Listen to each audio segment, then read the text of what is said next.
नमस्कार, आदाब, सत श्री अकाल, जय भीम, जोहार। मेरा नाम है कन्हैया कुमार। साथियों, जिस प्रकार से दिल्ली इलेक्शन, हरियाणा इलेक्शन, जितने भी तमाम इलेक्शन हुए, इसके पहले 5 राज्यों में इलेक्शन हुए तो बहुत बड़ी खबर सामने निकल करके आई थी और विपक्ष ने बहुत बड़ा आरोप लगाया था कि ईवीएम में बहुत बड़ी गड़बड़ी हुई है।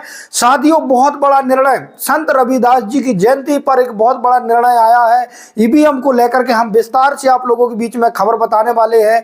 इससे पहले मेरी आपसे गुजारिश है कि आप भी लोकतंत्र बचाना चाहते हैं, आप भी इस पर सहयोग करिए, इस वीडियो को ज्यादा से ज्यादा लाइक और शेयर करें और हमारे चैनल को सब्सक्राइब जरूर कर लें।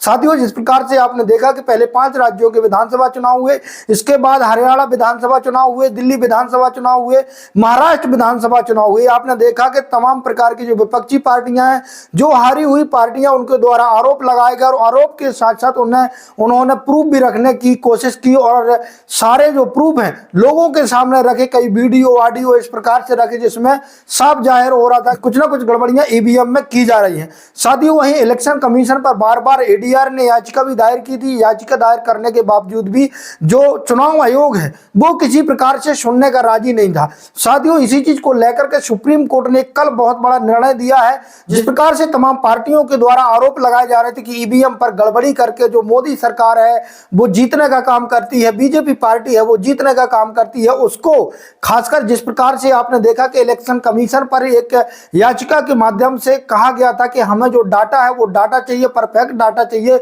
लेकिन इलेक्शन कमीशन की वेबसाइट से वो डाटा डिलीट कर दिया गया था। वहीं जिस प्रकार से डाटा छुपाने का काम किया, वहीं सुप्रीम कोर्ट ने सीजीआई खन्ना साहब ने एक बहुत बड़ा निर्णय सुनाते हुए कहा कि ईवीएम में जिस प्रकार की पारदर्शिता का वादा किया जाता है, जिस प्रकार से कहा जाता है कि ईवीएम के द्वारा पारदर्शिता के साथ चुनाव कराया जा रहा है, उसी पारदर्शिता के लिए जो इलेक्शन कमीशन है किसी भी प्रकार से वो डाटा डिलीट नहीं कर सकती है।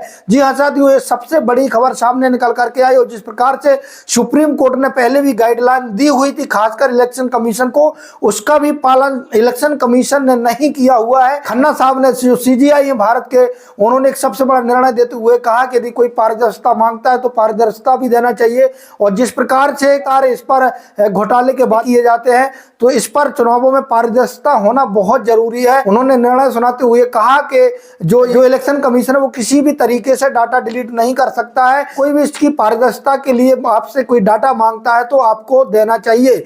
लेकिन साथियों, जिस प्रकार से इलेक्शन कमीशन के बारे में कहा जाता है कि इलेक्शन कमीशन लगातार कहीं ना कहीं जो सरकार के साथ मिलकर के कार्य करने का काम कर रही है, वहीं साथियों आपने देखा कि कई राज्यों में तमाम प्रकार की गड़बड़ियों के वीडियो आप लोगों के सामने आए हो, चाहे ईवीएम को लेकर के हो, चाहे वो बूथों पर हो, तमाम प्रकार के जो वीडियो ऑडियो है वो आप लोगों के पास पहुंचे होंगे। इसलिए सुप्रीम कोर्ट ने एक बहुत बड़ा निर्णय सुनाते हुए, अभी आपने चंडीगढ़ इलेक्शन में भी देखा था कि किस प्रकार से वहां पर सबसे बड़ा घोटाला किया गया था। इसी चीजों को लेकर के सुप्रीम कोर्ट ने बड़ा निर्णय सुनाया। वहीं सुप्रीम कोर्ट ने फटकार लगाते हुए इलेक्शन कमीशन को कहा है कि इस प्रकार से आप नहीं कर सकते हैं। यदि पारदर्शिता के लिए कोई डाटा आपसे मांगता है तो आपको देना पड़ेगा और किसी भी तरीके से डाटा को डिलीट करना ये लीगल नहीं है।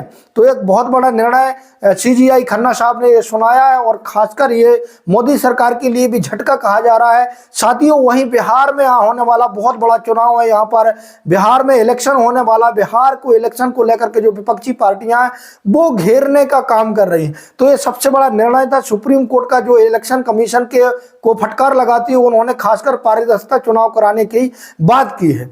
धन्यवाद।